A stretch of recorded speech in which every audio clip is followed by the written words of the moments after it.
One of the most overrated pieces of art, in my opinion, by far, is the Mona Lisa. Had some cake thrown on the glass that protects it, which when I saw this initially, the first thing I saw was a video of somebody wiping the cake, the frosting off of what looked to be directly off of the Mona Lisa. I was like, how did they do? Like, isn't there? I thought there was glass. I thought there's, and it just. Why are they just wiping it? Why wouldn't they take precautions to make sure it's cleaned properly? Because so many people value that overrated painting so much. But it was just glass, and even still, had difficulty wiping frosting off of the glass. Like, kind of pathetic how poorly these people were able to clean frosting off of glass.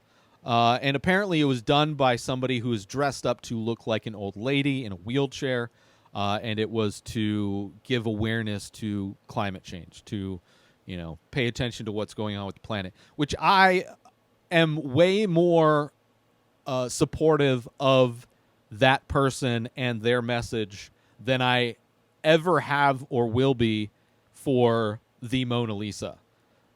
Despite the fact that I am an artist, I create art myself. The Mona Lisa is,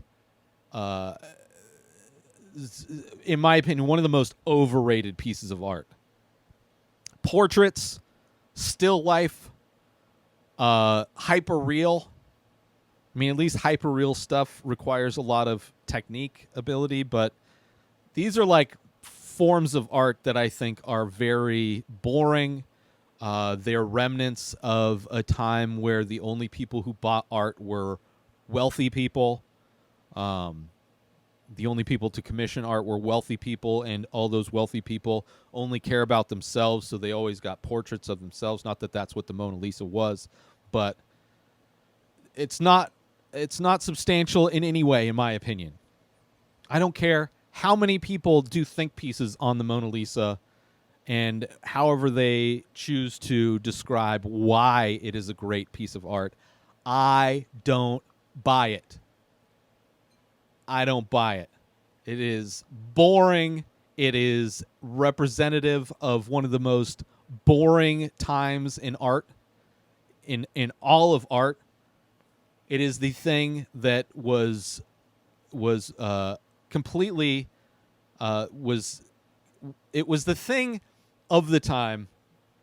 And what I appreciate about art was when the Dada movement became a thing and was in direct protest to this type of art and gave birth to surrealism, gave birth to expressionism, and gave birth to imagination in the art world, which that I appreciate. I appreciate imagination. I appreciate creativity.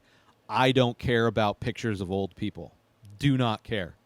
And I do faces, but I'm not doing, like, if I did give a shit about this kind of stuff, then I would be doing pictures of famous people, because that would be like, I would get clout, I would get views, because people care about that shit. People value famous people over just normal people. And that's not why I do what I do.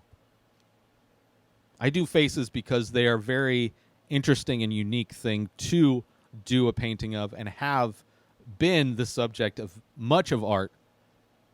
But I don't have any desire to do recognizable faces, famous faces. Doesn't at all, like, the person that does the hyper real portraits of famous people, it's like pop music to me. It's just like it's like dead inside, in my opinion. There's no life to it. There's no creativity in it. If your finished product is indistinguishable from a photograph, then what have you done? Where is the art? Where is the creativity? What did you create? You just replicated with your hands. You're expressing amazing technical ability to be able to do hyper real, to understand color in a way that I'm incapable of doing because I'm colorblind. So I can appreciate the technical aspect of it, but there's zero creativity. There is the complete opposite. There is a complete lack of creativity. to make something look exactly like, to be so exact that it's indistinguishable from a photograph. That's why we have cameras. You know, it's like somebody being proud of doing long division when we have calculators. It's like, okay, good job. You were able to do something accurately in a very difficult way. We don't need that anymore.